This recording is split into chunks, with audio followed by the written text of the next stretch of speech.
I love stories. I love telling stories. I love listening to stories. And when Sharon asked if I would share one, I started crafting it and making notes and constructing it. And I realized it didn't fit the story. That's not how I tell stories. I tell stories when I'm outside, and I tell stories when I'm hanging out with people. So I actually want to invite you to picture yourself sitting alongside a river, not looking at one another, not looking at me. We're all just looking at the river, because that's the kind of story that I'd like to tell. And this particular story started a couple of years ago as I was entering into a sabbatical project. And when I start sabbatical projects, I often come up with some motto that carries me through that period of time. And I was walking through a store with my partner, Ellie, and she picked a shirt off the rack, and it had a pretty outdoor picture on it, and threw it at me, and I opened it up, and the motto on the shirt was, "Get lost." And I thought, that's exactly what I need to do on this sabbatical. This sabbatical had come at a really good time for me. It was at the end of the 2008-2009 academic year, and lots of us remember that 2008 and 2009 were challenging times financially. It was for Colorado College, and Colorado College had to make a number of really difficult choices, many of which I thought weren't that good for some of our people. It had been a hard time for me. We had to do some things that I actually didn't feel really good about as a community. And as I went off on sabbatical, I was wondering, I really was wondering how I was going to go back. I was also kind of heading into sabbatical with the sense that something really big was happening. Couldn't put my finger on what it was, didn't know what was out there, just that something big was coming. And there was a third thing that was up for me those days, and that was I was really aware of a kind of a spiritual stagnation for myself, and that it was time for me to find a new spiritual teacher. So this sabbatical seemed like the right time to do it. The project I was working on was to take something that was a passion of mine and turn it into an academic interest, and that was to do a lot of reading on indigenous religious traditions, which I had studied personally but not academically. So in this project, I was doing lots and lots of reading, and I also was trying to create more ties in Native communities and looking for some places that I might visit with students as part of a potential course down the road. So the sabbatical started off much the way I imagined it would, sort of acquiring lots and lots of books and doing lots and lots of reading. But somewhere in the midst of doing all this reading, something happened. I kind of got lost. I started feeling particularly empty and wondering, what was I working on? How was I going to get this work done? I had a small writing project that was meant to be a very easy writing project. It was an anthology. I was supposed to say something about what I knew professionally about being a chaplain. Pretty simple task, but it didn't turn out that way. Instead, I found myself aimlessly wandering the internet. You know how time can go away. And it wasn't just hours, it was days and it was weeks. And I got progressively more lost. Partway through the year, I had a rather remarkable week. Heard the news that a mentor of mine, the first person who I'd worked for, the senior chaplain where I was first starting out, was sick. Got a very brief note from someone that he had a very aggressive form of brain cancer. In my lostness, took me a day or so to get to him and try to figure out what to say, but by the time I contacted him, he was already dead. This deep sense of loss, that I had lost somebody that was not just someone who had been my mentor, but someone who had been my deep and close friend for many, many years. Not long after that, a good friend of mine in town died as well. The person who actually had introduced me to a number of different Native traditions. He taught in a kind of Hopi tradition. He had grown up with a Hopi medicine man. And very powerful spiritual teacher. There was a community of people surrounding him. And we had gone through the stages in which he was my teacher. We had become close friends. We had shared lots of personal stories, personal challenges that we had faced. I knew that he was a person that was struggling, but I have to admit, even I was shocked when I found that he killed himself. And you can imagine this. So this is a person who was a spiritual teacher, someone who had led many, many people into deep, reflective places, looking at themselves, spiritual practices that help us move through the difficult times. And he took his own life. That very same week, a good friend of mine who I had traveled with many places in the world doing community development projects around solar development. He was, in some ways, he was kind of the Indiana Jones of the PV world, of the solar world. He had these pictures of him on camels doing these installations in deserts, solar-powered wells, and a variety of other things. And he and I had worked with groups of students doing trips around the world. Several trips together in India doing, one was really, was just delightful, was doing a photovoltaic system in a Buddhist monastery up in the Himalayas. It was, very exotic, very lovely thing. And yes, he too died in this week. He was in Haiti, and was, after the earthquake, his body was discovered in the rubble of a hotel.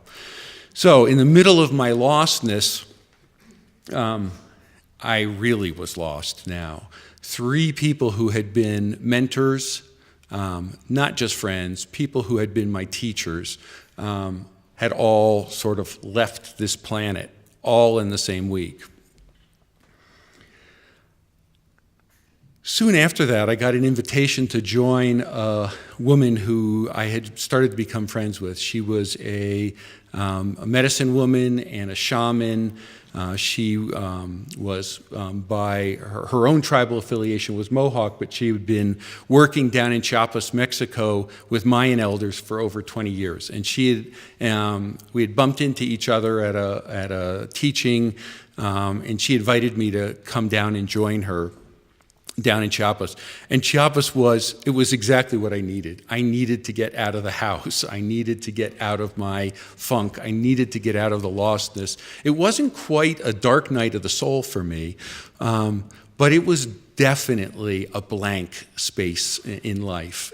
So I headed down to Chiapas, and it was everything you might imagine. It was a chance to do ceremony with Mayan elders. It was a chance to see independent movements, folks working on social justice, setting themselves apart from the state of Mexico, really affirming indigenous rights and creating a life in which they were taking charge of their own education and their own food.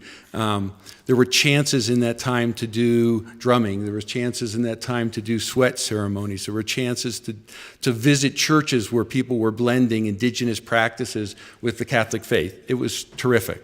But I was really there for one reason. And I was there because I had been invited to come do a ceremony, something that I had never done before, a ceremony called a burial ceremony. Traditionally, the Mayans have this really elaborate notion of the universe in which there are 13 worlds or 13 levels in the upper world, and 9 lodges, 9 houses, 9 worlds in the lower world. And this burial ceremony was a way for people who weren't near some of the pyramids and the temples to do the same practices that people did in those ancient sacred places. So the place that we did the ceremony was basically a sort of a nicely constructed hole in the ground. It was 9 feet deep, and it was, I don't know, it was maybe about that wide. It was a circle. There was a little ladder that went down into it, and there was a structure, a little sort of wooden platform built on the top of it with a hatch door. And you basically went into it. Now, before we started this whole thing, Traditionally, when people went in for this burial ceremony, they would do it traditionally for 4 days. I was there, again, with my partner Ellie, with another friend. Both of them did the ceremony, and each of them did it for a part of a day, for Ellie for a full day. And when I talked to my friend, Oki Forrest, about doing this for 4 days, she started laughing at me. She said, nobody does it for 4 days. And I didn't do it for 4 days.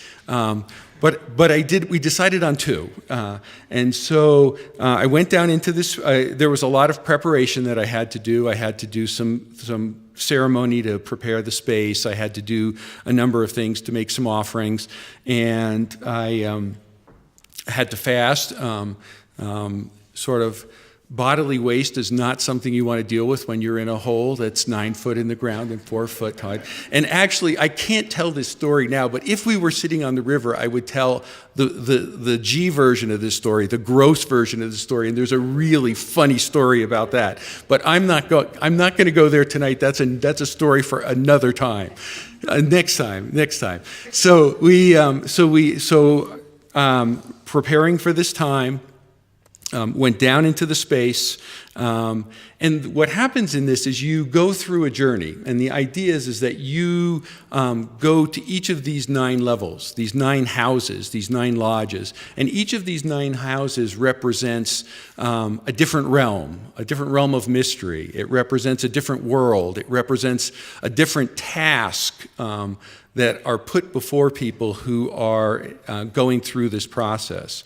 And at each level, you enter this house and you meet, there's a god and a goddess in each level. And you have to pay your respects to these divine figures. And each of these levels, there are guardian figures who will take you through this realm and help you with the task as you go through this task. And these tasks, as you might imagine, are the kinds of life tasks that we all face. The very first task, the very first house is called the House of Vice. And basically what you do is you go and you confront your appetites. So for me, that was facing a whole range of my own addictions, my own appetites. And you do that in the presence of these divine figures. The story unfolds in this kind of very magical way. There's nobody there with you, and yet, at least for me, this very elaborate narrative kind of unfolded. There are other levels. There's a level where you face your deepest fears. And I don't spend a lot of time in fear in my life, but I got introduced to some fears that I hadn't realized were some of my darkest and deepest fears. But the level that was the most dramatic for me and the one that was most transformative for me was the 3rd house, the House of Regrets.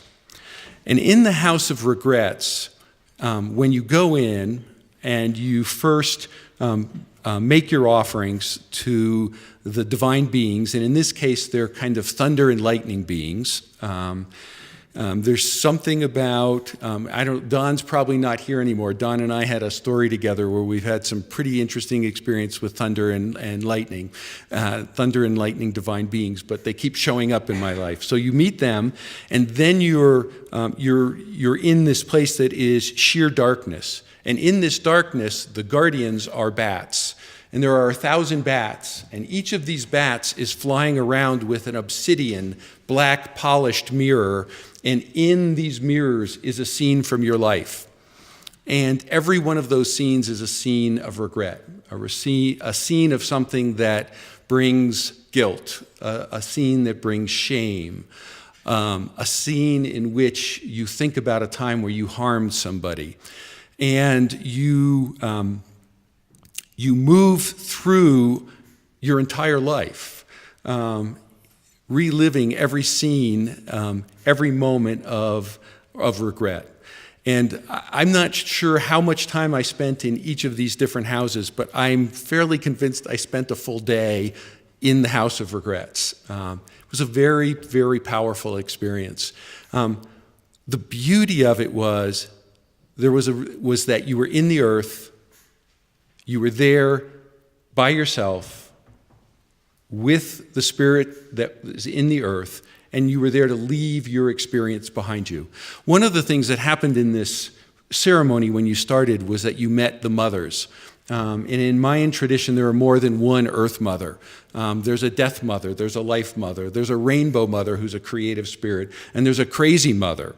The crazy mother liked me a lot, and I liked her a lot. The crazy mother was really good at breaking rules, and the crazy mother could care less about what other people thought. The crazy mother reminded me of growing up in New Jersey, where people showed their love by insulting you deeply. And as you were in these different houses, one of the things that was present to you was this constant presence of being inside the mother and leaving these challenges, leaving these, bringing your whole self, your whole life to the mother, to the earth, dealing with it and leaving it behind. Well, there were many other sort of houses. There was one where you sort of experienced the void. There was one where there was a kind of a wasteland. It was incredibly cold. It was like traveling through tundra, Arctic region. And I have no idea now, looking back at this, the reality of these experiences was so vivid. I remember thinking at one point I was going to freeze. And remember, I'm in Chiapas and in the ground where the temperature stays the same. It was a very powerful experience. Toward the end of this journey through these different houses, as you come to the end, the eighth house is this house where you basically go and get dismembered. Your body gets taken apart piece by piece, and you kind of experience the last bit of yourself that you're holding in your body sort of disappearing one part at a time. It's kind of a place that is the kind of, sometimes people talk about it as shaman's death, that sense of having yourself taken apart, that sort of preparation for death. And the last house is actually the house of death. The ninth house is the house of death. But surprisingly, you go into the house of death, and it's a party. And it's full of skeletons. And these skeletons are dancing and drinking and smoking, and there is this massive celebration going on. But it's not quite for you yet. They're having the party, and you are there sort of as a spectator. Well, I could go on and on about the different dimensions of this, but eventually, the lock got unlocked. Yes, there was a lock on the hatch. There was no way to actually push your way out of this. The lock got unlocked, the hatch got raised, and folks came to bring me out. And it was an incredible experience of being reborn. There was a sense in which I had left behind all these parts of my life that I didn't need to carry with me any longer. All these parts of my life that I had spent so much time worrying about, being ashamed about, being embarrassed about, and I left it all in the earth. And I came out with this sense of dramatic renewal. I came out much lighter, literally and figuratively. I came out in a way in which I felt buoyant. And as I came out, I felt like I was a different human being.